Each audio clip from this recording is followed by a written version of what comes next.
Welcome to Exam Plus Academy. आज की इस वीडियो में हम डिस्कस करेंगे हिस्ट्री ऑफ आरबीआई और आरबीआई एक्ट 1934। और इस वीडियो की कंप्लीट पीडीएफ फाइल आप लोग नीचे दिए गए लिंक से या फिर हमारे टेलीग्राम चैनल से डाउनलोड कर सकते हैं। फ्रेंड्स, अगर आपको वीडियो अच्छी लगती है तो आप लोग हमारे वीडियो के बारे में और हमारे चैनल के बारे में और लोगों को जरूर बताइए और आप लोग चैनल को सब्सक्राइब जरूर से करिए, क्योंकि आप लोग आते हैं, वीडियोस देखते हैं और चैनल को सब्सक्राइब नहीं करते हैं। तो हमारे चैनल की अच्छी ग्रोथ के लिए, हमें सपोर्ट के लिए आप लोग चैनल को सब्सक्राइब जरूर करिए। तो चलिए शुरू करते हैं आज का सेशन। सबसे पहले हम जानेंगे सील ऑफ आरबीआई। आरबीआई की सील यानी कि आरबीआई लोगो के बारे में हम सबसे पहले जानेंगे। तो आरबीआई का ये जो लोगो है, इसमें आपको दो पिक्चर्स दिख रही है मेन। फर्स्ट है पाम ट्री और सेकंड है रॉयल बंगाल टाइगर। तो रिजर्व बैंक ऑफ इंडिया के लोगो में दो चीजें हैं, एक है पाम ट्री और दूसरा है रॉयल बंगाल टाइगर। और रिजर्व बैंक ऑफ इंडिया का लोगो किससे इंस्पायर है? तो ईस्ट इंडिया कंपनी की डबल मोहर से इंस्पायर्ड है reserve Bank of India RBI का लोगो। क्योंकि इस पिक्चर में आपको दिख रहा है, यह पिक्चर है ईस्ट इंडिया कंपनी की डबल मोहर है और इसमें आपको दिख रहा है एक पाम ट्री जो सेम है आरबीआई में, आरबीआई के लोगो में। लेकिन जो इसमें आपको लायन दिख रहा है ईस्ट इंडिया कंपनी की डबल मोहर में, इसको रिप्लेस कर दिया गया है रॉयल बंगाल टाइगर से, जो इंडिया का नेशनल एनिमल है। तो ये डिफरेंस है इन दोनों में कि इसमें आपको लायन दिख रहा है और इसमें आपको रॉयल बंगाल टाइगर दिख रहा है रिजर्व बैंक ऑफ इंडिया के लोगो में, लेकिन पाम ट्री दोनों में ही सेम है। तो याद रखिएगा, रिजर्व बैंक ऑफ इंडिया का जो लोगो है वो ईस्ट इंडिया कंपनी की डबल मोहर से इंस्पायर्ड है। नेक्स्ट हम बात करते हैं हिस्ट्री ऑफ आरबीआई। तो हिस्ट्री ऑफ आरबीआई में सबसे पहले हम जानेंगे कि रिजर्व बैंक ऑफ इंडिया को बनाने की जरूरत क्यों पड़ी। तो फर्स्ट वर्ल्ड वॉर के बाद दुनिया भर में फाइनेंशियल ट्रबल के कारण रिजर्व बैंक ऑफ इंडिया को बनाने की जरूरत पड़ी। जो दुनिया भर में फर्स्ट वर्ल्ड वॉर के बाद फाइनेंशियल ट्रबल आया था, उसके बाद रिजर्व बैंक ऑफ इंडिया को बनाने की जरूरत पड़ी। और रिजर्व बैंक ऑफ इंडिया जो है वो 1926 royal commission on Indian currency and finance, जिसको हम हिल्टन यंग कमीशन के नाम से भी जानते हैं, इस कमेटी की रिकमेंडेशन पर रिजर्व बैंक ऑफ इंडिया को बनाया गया। आई रिपीट कि 1926 royal commission on Indian currency and finance, जिसको हिल्टन यंग कमीशन के नाम से जानते हैं या हिल्टन यंग कमीशन बोला जाता है, इस हिल्टन यंग कमीशन के रिकमेंडेशन पर रिजर्व बैंक ऑफ इंडिया को बनाया गया है। और हिल्टन यंग कमीशन की गाइडलाइंस पर ही RBI Act 1934 Central Legislative Assembly में पास किया गया है।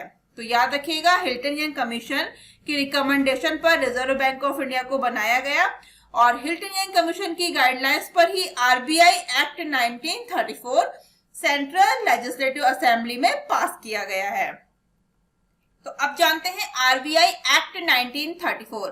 तो ये जो एक्ट है, ये एक्ट क्यों बोला गया है इसको? तो क्योंकि ये एक स्टैच्यूटरी बॉडी है। आरबीआई एक्ट जो है वो एक एक्ट के अकॉर्ड जो लिखा गया है, इसका मतलब है कि ये एक स्टैच्यूटरी बॉडी है, ये एक कॉन्स्टिट्यूशनल बॉडी नहीं है।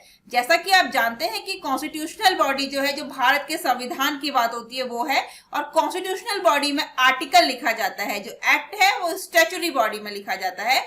नेक्स्ट पॉइंट है, the RBI was established on 1 अप्रैल 1935। तो रिजर्व बैंक ऑफ इंडिया कब स्टैब्लिश हुआ था?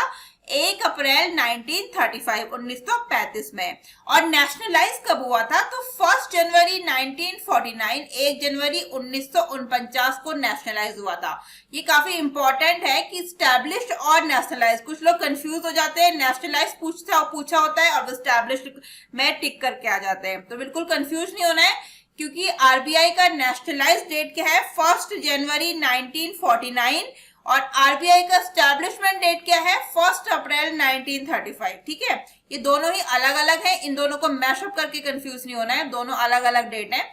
एक स्टैब्लिश्ड है 1 अप्रैल 1935 और नेशनलाइज है 1 जनवरी 1949। इंपॉर्टेंट पॉइंट है और कंफ्यूजिंग भी है, लेकिन कंफ्यूज होना नहीं, क्लियर रखना है माइंड में। नेक्स्ट पॉइंट में आप लोग देख सकते हैं कि आरबीआई का मेन ऑब्जेक्टिव क्या है। तो क्या है, to regulate the issue of bank notes and the keeping reserves with a view to securing monetary stability in India and generally to operate the currency and credit system of the country to its advantage. ये RBI का main objective है, इसको आप लोग अच्छे से पढ़ सकते हैं। नेक्स्ट पॉइंट पे चलते हैं।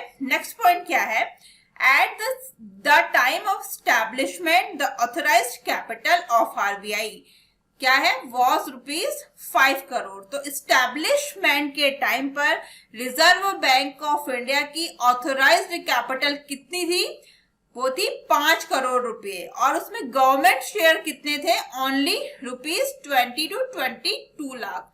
तो 20 से 22 लाख रुपए गवर्नमेंट के शेयर थे और आरबीआई का ऑथराइज्ड कैपिटल था 5 करोड़ रुपए इस्टेब्लिशमेंट के टाइम पे। ये इस पॉइंट में बताया गया है।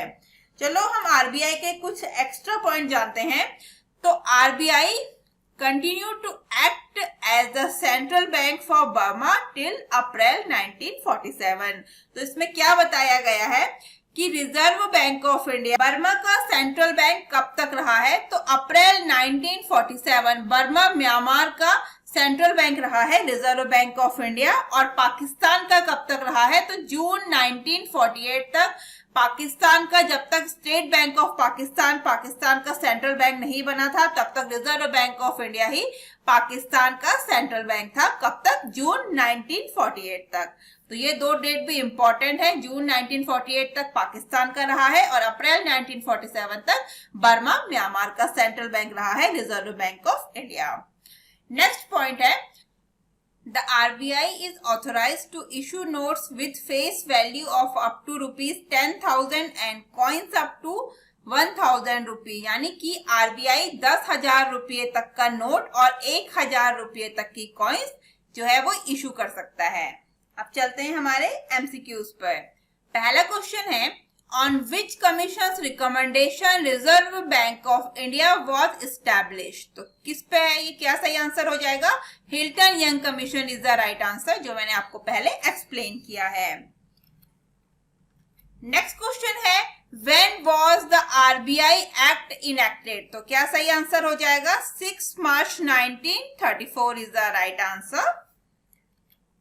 नेक्स्ट क्वेश्चन है, on which of the following date RBI was established। तो सही आंसर हो जाएगा 1 अप्रैल 1935। नेक्स्ट है, on which of the following date RBI was nationalized। तो क्या सही आंसर है, 1 जनवरी 1949 is the right answer.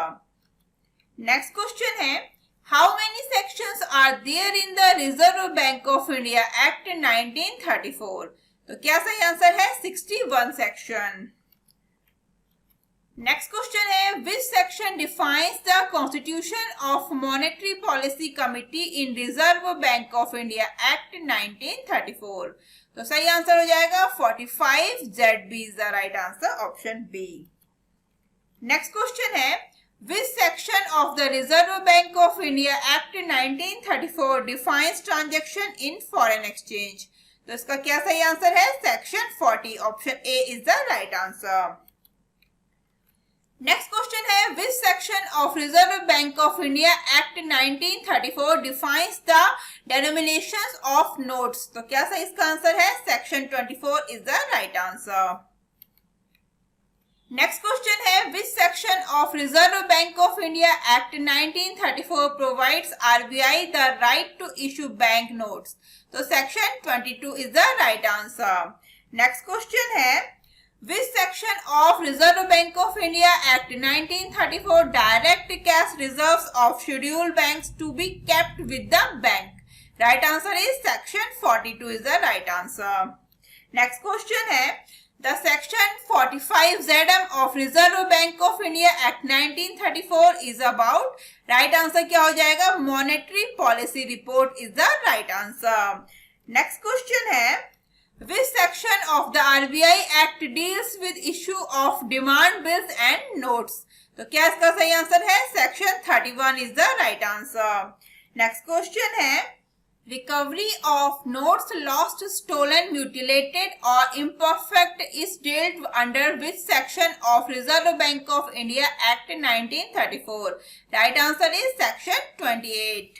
Next question है, which section of Reserve Bank of India Act 1934 deals with the form of banknotes? Right answer is section 25.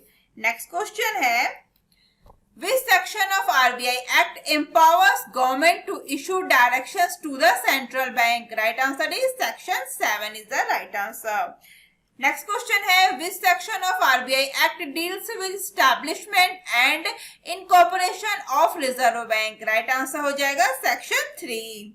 Next question है, what can be the maximum denomination of notes as per the section 24 of the RBI Act? Right answer is rupees 10,000.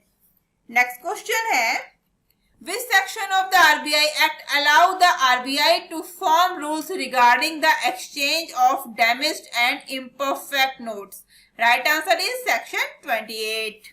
Next question है, which section of the RBI allowed the RBI to provide loans to bank and state financial corporations? Right answer is section 17.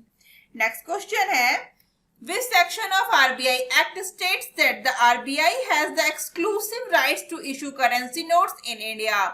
Right answer is section 22. तो friends, आज के इस video को हम यहीं पे समाप्त करते हैं। ऐसे ही वीडियो देखने के लिए हमारे चैनल को सब्सक्राइब करिए और हमारे चैनल के बारे में ज़्यादा से ज़्यादा लोगों को बताइए।